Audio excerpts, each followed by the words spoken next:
Hello दोस्तों, स्वागत है आप सभी मेरे channel the real study club में। दोस्तों, जैसा कि सभी बच्चों को पता है, कल बीए प्रोग्राम थर्ड सेमेस्टर का रिजल्ट डिक्लेयर कर दिया गया है। यानी थर्ड सेमेस्टर के सभी कोर्सेज़ का रिजल्ट अब डिक्लेयर हो चुका है। अब बचा है फर्स्ट सेमेस्टर वाले बच्चों का। बीए प्रोग्राम का हो गया है और सभी कोर्सेज़ का उनका रिजल्ट पेंडिंग है। तो आई होप दोस्तों इस वीक तक उनका रिजल्ट भी सबका डिक्लेयर कर दिया जाएगा। फिर उसके बाद दोस्तों आपके जो एडमिशन है वो स्टार्ट कर दिए जाएंगे एक हफ्ते के अंदर। तो अब दोस्तों देखिए, आपको सब्जेक्ट चॉइस करने हैं। तो सब्जेक्ट चॉइस करने के लिए आपको भी दोस्तों पता होना चाहिए कि मेरे सब्जेक्ट कौन से हैं। तो अब देखिए आपके क्या क्या सब्जेक्ट होंगे थर्ड और फिफ्थ सेमेस्टर में जब एडमिशन स्टार्ट होंगे, तो उस टाइम क्या क्या सब्जेक्ट चॉइस करने के लिए आपको मिलेंगे। तो दोस्तों एक चीज़ ध्यान रखना कि आपका जो डिसिप्लिन सब्जेक्ट है वो आपका सेम रहने वाला है। डिसिप्लिन सब्जेक्ट में कोई भी चेंजेस नहीं होता। जैसे कि देखिए यहाँ पे डिसिप्लिन दे रखा है, ठीक है, डिसिप्लिन, और यहाँ पे बता रखा है जो सेमेस्टर फर्स्ट में आपका डिसिप्लिन सब्जेक्ट था वही सब्जेक्ट आपके थर्ड और फिफ्थ सेमेस्टर में रहेंगे, ठीक है। डिसिप्लिन सब्जेक्ट दोस्तों 6 के 6 सेमेस्टर के लिए सेम रहते हैं, उसमें कोई भी चेंजेस नहीं होता, ठीक है। डिसिप्लिन सब्जेक्ट में वो आपके सेम रहेंगे, चाहे दोस्तों आपने इकोनॉमिक्स लिया हो, ठीक है, चाहे एजुकेशन लिया हो, चाहे इंग्लिश लिया हो। आपने जैसे मान लीजिए बहुत से बच्चे ले लेते हैं पॉलिटिकल साइंस, ठीक है, और हिस्ट्री। तो पॉलिटिकल साइंस और हिस्ट्री ले लिया आपने, तो ये दो सब्जेक्ट आपके मेन रहेंगे। जब आपने फर्स्ट सेमेस्टर में डिसिप्लिन सब्जेक्ट लिया होगा तो ये तो आपके मेन सब्जेक्ट हैं, ये 6 के 6 सेमेस्टर में आपके साथ रहेंगे, इनमें कोई भी चेंजेस नहीं होगा। तो इसके लिए अब दोस्तों बुक्स कौन सी होगी, तो ये देख लीजिए यहाँ पे जो हिस्ट्री है जिसके पास, तो उसके पास दोस्तों हिस्ट्री ऑफ इंडिया 1200-1700 होगी, ठीक है। तो ये आपके पास हिस्ट्री हो गई थर्ड सेमेस्टर में। और जो पॉलिटिकल साइंस वाले बच्चे हैं तो उनके साथ ये वाली बुक्स होगी, ठीक है, गवर्नमेंट एंड पॉलिटिक्स। तो ये वाली बुक्स आपके पास होगी। तो इन दो सब्जेक्ट में से आपको कोई सा भी सेलेक्ट नहीं करना, ये ऑटोमेटिकली आपके पास आ जाएंगे। जब एडमिशन स्टार्ट होगा तो ये ऑटोमेटिकली आपके पास आ जाएंगे। अब बात आती है दोस्तों स्किल अनाउंसमेंट की।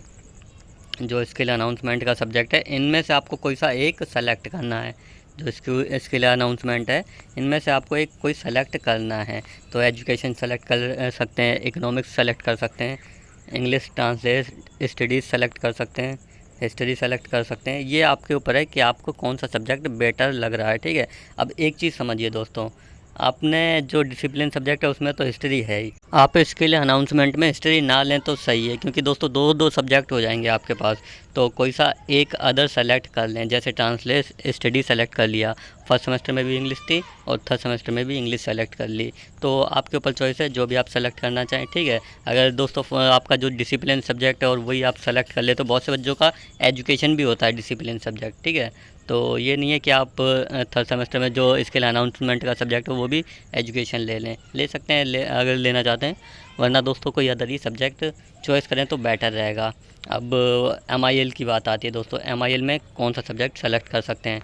तो MIL में देखिए दोस्तों, जो फर्स्ट सेमेस्टर में आपके पास इंग्लिश थी, ठीक है, वही आपके पास इंग्लिश थर्ड सेमेस्टर में रहेगी, चाहे वो दोस्तों फिफ्थ सेमेस्टर का बच्चा हो चाहे थर्ड सेमेस्टर का बच्चा हो, ठीक है। जो आपने फर्स्ट सेमेस्टर में इंग्लिश चॉइस करी थी वही इंग्लिश आपके पास रहने वाली है। आप समझ लीजिए कि मेरे जो फर्स्ट सेमेस्टर में कौन सी इंग्लिश थी कि 60% से कम नंबर थे, तो मेरी ये इंग्लिश प्रोफेंसी थी मेरे पास। तो यही इंग्लिश आपके पास थर्ड सेमेस्टर में भी रहेगी। तो इनमें से कोई एक सेलेक्ट कर सकते हैं। और हिंदी में से कौन सी हिंदी आपके पास फर्स्ट सेमेस्टर में थी वही आपको सेलेक्ट करनी है। और पंजाबी हो पंजाबी, तमिल हो तमिल, ठीक है, उर्दू। तो ये सब्जेक्ट आप सेलेक्ट कर सकते हो और यही आपके सब्जेक्ट रहने वाले हैं। वैसे मैक्सिमम दोस्तों जो आपका है हिंदी रहेगा या इंग्लिश रहेगा, इन्हीं दो में से MIL में सब्जेक्ट रहते हैं सभी बच्चों के मैक्सिमम। तो यही सब्जेक्ट आपके रहने वाले हैं थर्ड सेमेस्टर के। अब फिफ्थ सेमेस्टर वाले बच्चों के सब्जेक्ट देख लेते हैं कौन कौन से रहेंगे। तो यहाँ पे देखिए फिफ्थ सेमेस्टर वाले बच्चे, इनका भी सेम प्रोसेस वही है, जो आपका डिसिप्लिन सब्जेक्ट है वो सेम रहेगा। डिसिप्लिन सब्जेक्ट आए हैं आपने फर्स्ट सेमेस्टर में जो भी सब्जेक्ट लिया हो डिसिप्लिन, और थर्ड सेमेस्टर में भी डिसिप्लिन आपको पता होगा कि मेरा कौन सा था, तो वो आपका सेम रहेगा। अब दोस्तों स्किल अनाउंसमेंट में से आपको कोई सा एक सब्जेक्ट चॉइस करना पड़ेगा, economics, education, history, popular culture. तो ये आप चॉइस कर सकते हो स्किल अनाउंसमेंट में, ठीक है, फिफ्थ सेमेस्टर वाले बच्चे। और जनरल इलेक्टिव में आपको economics, English, Hindi, history, political, Sanskrit, commerce, तो ये आपको चॉइस मिलेंगी। तो दोस्तों मैं तो ये भी बोलना चाहूँगा कि आपका जो डिसिप्लिन सब्जेक्ट है वो ना चॉइस करें तो बेटर है, कोई अदर ही सब्जेक्ट चॉइस कर लें तो अच्छा रहेगा। तो यही दोस्तों आपके सब्जेक्ट होने वाले हैं 3rd और 5th सेमेस्टर में। आप अपनी तैयारी शुरू कर दीजिए। अगर दोस्तों फिर भी कोई कन्फ्यूजन है कमेंट कर देना और इंस्टाग्राम पे मैसेज कर देना, मैं रिप्लाई दे दूँगा। वैसे दोस्तों जो आपका डिसिप्लिन सब्जेक्ट है, अभी मैं बोलना चाहूँगा उसकी तैयारी करते रहिए। जो डिसिप्लिन सब्जेक्ट हैं वो आपके सेम रहेंगे। अगर फिर भी कोई कन्फ्यूजन है तो दोस्तों आप डिसिप्लिन सब्जेक्ट की तैयारी करते रहें, ठीक है। अब जब आपके एडमिशन स्टार्ट होंगे आपको उस टाइम ऑटोमेटिकली पता लग जाएगा कि मेरे सब्जेक्ट कौन से हैं। अगर कोई भी डाउट है, दिक्कत है, इंस्टाग्राम पे मैसेज कर देना, लिंक मैं वीडियो के डिस्क्रिप्शन में दे दूँगा, तो वहाँ से रिप्लाई आपको दे दूँगा। और चैनल को सब्सक्राइब कर देना और वीडियो को शेयर कर देना दोस्तों। आप सबका सपोर्ट ऐसे ही बना रहे, हमेशा आपके लिए अपडेट लाता रहूँगा और जो एग्ज़ाम होने वाले हैं उसमें भी हमेशा आपके साथ बना रहूँगा, ठीक है दोस्तों।